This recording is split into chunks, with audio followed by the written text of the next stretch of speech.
पिछले कुछ समय से चीनी यानी शुगर के प्राइसेस में आग लगी हुई है। आपका बिजली का बिल पिछले सालों के मुकाबले कहीं ज्यादा आ रहा है, इन्फ्लेशन बढ़ चुका है। इन रियलिटी में आपके इलेक्ट्रिसिटी बिल और ग्रोसरी बिल के पीछे एक ऐसी चीज है जो इंडिया से 15,000 किलोमीटर दूर पैसिफिक ओशियन के बीचों बीच हो रही है। WMO यानी वर्ल्ड मेट्रोलॉजिकल ऑर्गेनाइजेशन और RBI के डेटा को अगर आप केयरफुली एनालाइज करें तो एक ऐसी ग्लोबल आफत हमारे सामने खड़ी है जिससे पूरी दुनिया की सरकारें डरती हैं। पैसिफिक ओशियन के सरफेस का टेम्परेचर नॉर्मल से लगभग 2.5 से 3 डिग्री सेल्सियस तक बढ़ जाता है और इस बॉइलिंग ओशियन ने जन्म दिया है एक ऐसी ग्लोबल आफत को जिसने साइंटिफिक भाषा में कहा जाता है द सुपर एल नीनो। एक ऐसा क्लाइमेटिक इवेंट जो हिस्टोरिकली एम्पायर्स को गिरा चुका है, फूड प्राइसेस को डबल कर सकता है और RBI को अपने इंटरेस्ट रेट्स कम करने से रोक देता है। एक आम एल नीनो नॉर्मली हर 2 से 7 साल में आता है, लेकिन जब ओशियन एनोमलीज एक्सट्रीम हो जाती हैं तो ये सुपर एल नीनो बन जाता है जो पास्ट के सारे रिकॉर्ड्स तोड़ने की ताकत रखता है। तो सवाल ये है, आखिर ये सुपर एल नीनो होता क्या है? एक समुद्र के गर्म होने से इंडिया के किसान और आपके हाउस होल्ड बजट पर कितना इम्पैक्ट कैसे पड़ सकता है, और इस सबके बीच इस ग्लोबल क्राइसिस का इकोनॉमिक्स से क्या कनेक्शन है, जानेंगे इस एपिसोड में। चलिए एक सिंपल एनालॉजी से समझते हैं कि सुपर एल नीनो आखिर में है क्या।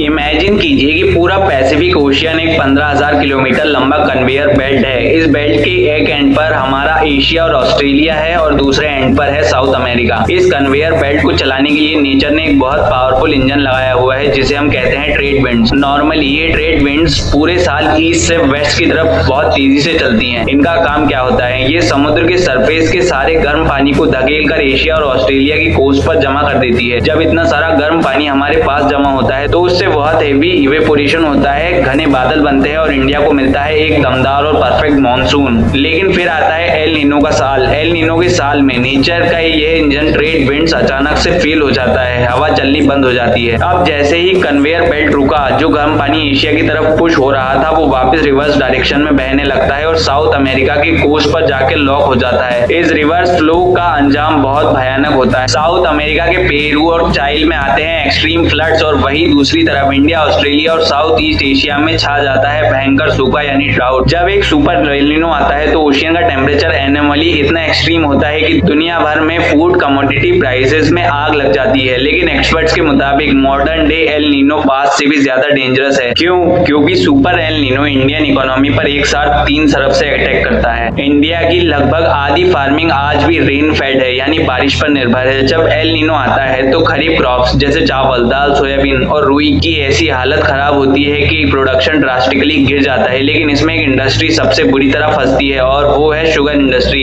इंडिया दुनिया का टॉप शुगर प्रोड्यूसर और एक्सपोर्टर है, लेकिन एल नीनो की हीट वेव्स और कम बारिश की वजह से गन्ना ठीक से ग्रो नहीं कर पाता।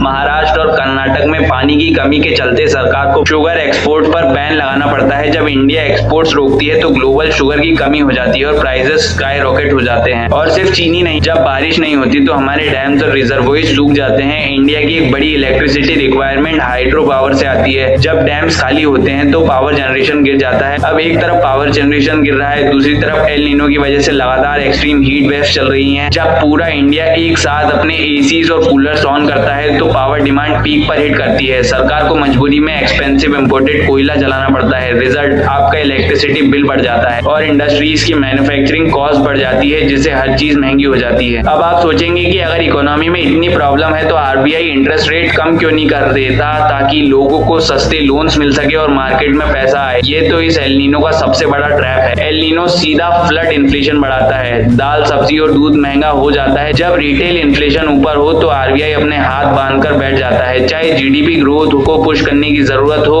RBI इंटरेस्ट रेट्स कट नहीं कर सकता क्योंकि अगर रेट्स कट किए तो महंगाई आउट ऑफ कंट्रोल हो जाएगी। एल नीनो एसेंशियली इंडिया की सेंट्रल बैंक्स की फ्लेक्सिबिलिटी को खत्म कर देता है। अब यहाँ तक आपको लग रहा होगा कि ठीक है, मानसून खराब होगा, थोड़ी महंगाई आएगी, हम पिछले सालों की तरह एडजस्ट कर लेंगे। लेकिन यहाँ आता है इस कहानी का सबसे बड़ा ट्विस्ट, एक ऐसी रियलिटी जो आपको समझनी बहुत जरूरी है। जब 1982 या 1997 में सुपर एल नीनो आता था तो दुनिया का एवरेज टेम्परेचर उतना गर्म नहीं था, लेकिन आज हम रिकॉर्डेड हिस्ट्री का सबसे गर्म दशक में जी रहे हैं। यानी हमारा बेसलाइन ऑलरेडी हाई है। साइंटिफिक पेपर शो करते हैं कि एक हॉटर वर्ल्ड में जमीन का मॉइस्चर ऑलरेडी ड्राई आउट हो चुका होता है। तो अगर आज बारिश का डेफिसिट सिर्फ 10% भी हो तो उसकी डिस्ट्रक्शन पुराने जमाने के 30% डेफिसिट के बराबर होती है। और इसी के साथ जुड़ा है एक नया geopolitical trap, the biofuel paradox. पुराने जमाने में चीनी सिर्फ खाने के काम आती थी, आज की डेट में इंडिया को अपने क्रूड ऑयल इंपोर्ट्स कम करने के लिए पेट्रोल में इथेनॉल मिलाना पड़ता है और इथेनॉल बनता है गन्ने से।